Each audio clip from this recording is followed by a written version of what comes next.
ಎಲ್ಲರಿಗೂ ನಮಸ್ಕಾರ.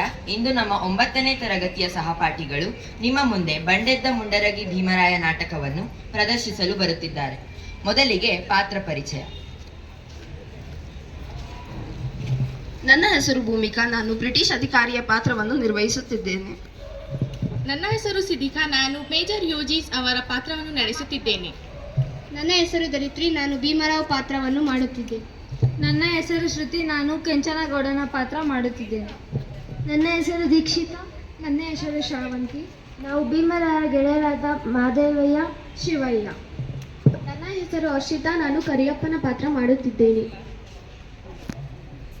ಅಧಿಕಾರಿಯ ಕಾರ್ಯಾಲಯ. ಏನೇ ಅನಾಹುತ Raichur.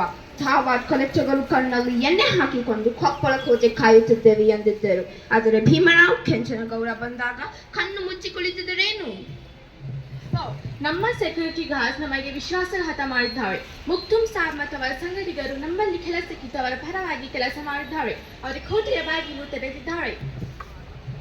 Major Hughes, what is the time right now? Sir, it is 9:30 p.m. 30th May 1858, sir. I see. ನೀವೀಗ ಇನ್ನೊಂದು ಗಂಟೆಯಲ್ಲಿ ಇಲ್ಲಿಂದ ಹೊರಡಲು ಅನುವಾಗಿ. ನಾಳೆ 31ರ ಬೆಳಗ್ಗೆ ಇಲ್ಲಿಂದ 26 ಮೈಲಿ ದೂರದಲ್ಲಿರುವ ಕೊಪ್ಪಳಕ್ಕೆ ಹೋಗಿ ಕೋಟೆಯನ್ನು ವಶಕ್ಕೆ ತೆಗೆದುಕೊಳ್ಳಬೇಕು. ಸರ್, ನಮ್ಮ ಸೋಲ್ಜರ್ಸ್ ಕಡಿಮೆ ಇದ್ದಾರೆ. ಭೀಮರಾವ್ ಜೊತೆ ಹೇಗೆ ಫೈಟ್ ಮಾಡುವುದು, ಅದರೊಂದಿಗೆ ಹೋರಾಡುವುದು ಸುಲಭವಲ್ಲ sir. You fool! No sir. Yes sir. You don't have to worry about that.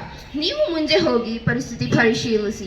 ಅಷ್ಟರಲ್ಲಿ ಲಿಂಗಸೂರಿನಿಂದ ಹೈದರಾಬಾದಿನಿಂದ ಲೆಫ್ಟಿನೆಂಟ್ ಟೇಲರ್, ಕ್ಯಾಪ್ಟನ್ ರುದರ್ಫೋರ್ಡ್ ಲೀಡರ್ಶಿಪ್ನಲ್ಲಿ ಹೈಲ್ಯಾಂಡರ್ಸ್ ತುಕಡಿ ಬರುತ್ತದೆ. ನೀವು ಮುಂದೆ ಹೋಗಿ. Go head.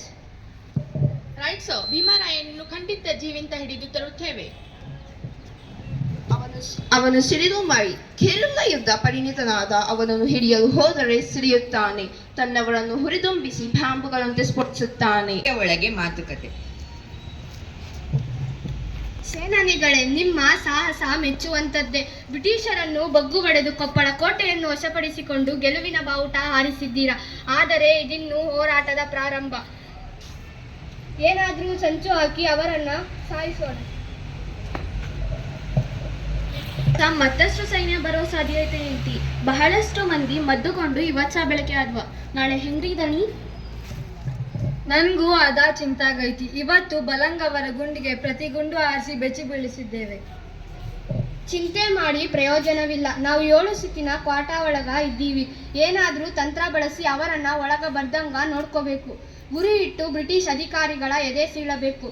ಸ್ವತಂತ್ರ ಅನ್ನೋದು ದೇಹಿ ಅಂತ ಬೇಡಿದ್ರೆ ಸಿಗುವ ವಸ್ತುವಲ್ಲ. ಆಯ್ತು ರಾಯರೇ, ಇಟ್ಟ ಹೆಜ್ಜೆ ತೆಗೆದಿರೋಣ ಹಿಂದಕ್ಕೆ.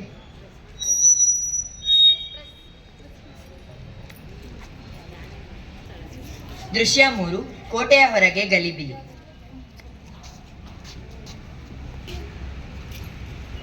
ಭೀಮರಾವ್ ಕೇಳು.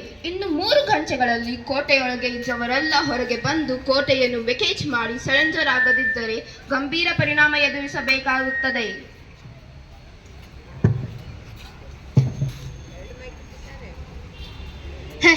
ನಿಮ್ಮ ಗೊಡ್ಡ ಬೆದರಿಕೆಗೆಲ್ಲ ಬೆದರಿ ಗೊತ್ತಿಲ್ಲ ಈ ಭೀಮರಾವ್ಗ.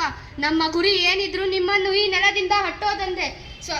ಗೆದ್ದರೆ ಸ್ವಾತಂತ್ರ್ಯ, ಸತ್ತರೆ ವೀರ ಸ್ವರ್ಗ.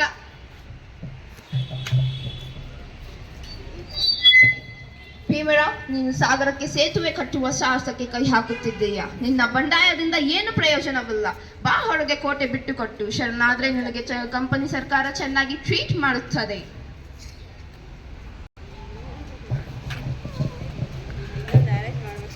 ಪರಂಗಿ, ದೀಪ ಬೆಳಗುವುದು ತನಗಾಗಿ ಅಲ್ಲ, ಇತರರಿಗೆ ಬೆಳಕಾಗ್ಲಿ ಅಂತ. ನಮ್ಮ ಹೋರಾಟ ನಮ್ಮ ಜೀವಕ್ಕಲ್ಲ, ನಿಮ್ಮ ದಾಸ್ಯದಿಂದ ಈ ನಾಡಿನ ಬಿಡುಗಡೆಗಾಗಿ ನಾವು ಇಟ್ಟ ಹೆಜ್ಜೆ ಹಿಂದಕ್ಕೆ ತೆಗೆಯೋದಿಲ್ಲ. ಜೈ ಮೃಡಗಿರೀಶ, ಜೈ ಕನಕರಾಯ.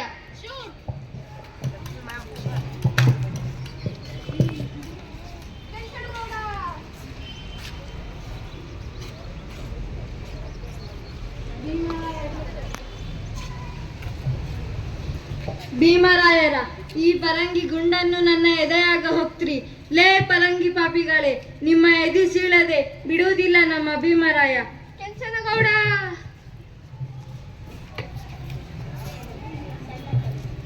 ನಾವು ನಿನಗೆ ಜೀವದಾನ ಮಾಡುತ್ತೇವೆ.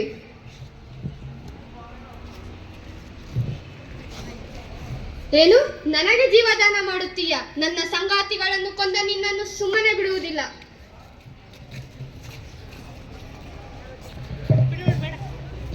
Shoot shoot.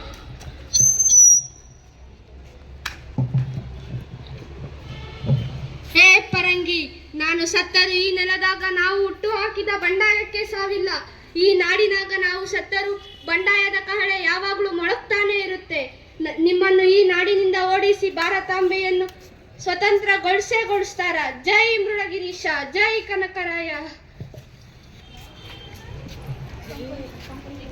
ಕಂಪನಿ ಸರ್ಕಾರಕ್ಕೆ ಜೈ.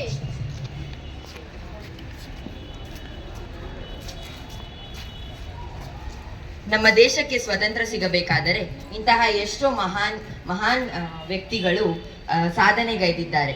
ಇವರ ಬಂಡಾಯಕ್ಕೆ ಎಂದಿಗೂ ಸಾವಿಲ್ಲ ಎಂದು ಹೇಳುತ್ತಾ ಇವರ ಸಣ್ಣ ಒಂದು ತುಣುಕನ್ನು ನಮ್ಮ ಮುಂದೆ ಪ್ರದರ್ಶಿಸಿದಕ್ಕಾಗಿ ನಮ್ಮ 9ನೇ ತರಗತಿಯ ಸಹಪಾಠಿಗಳಿಗೆ ಧನ್ಯವಾದಗಳು.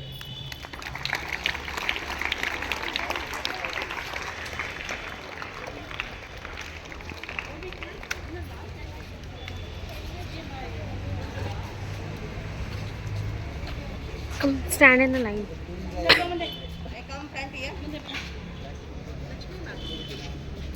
Bhumika, come little closer more. Yeah.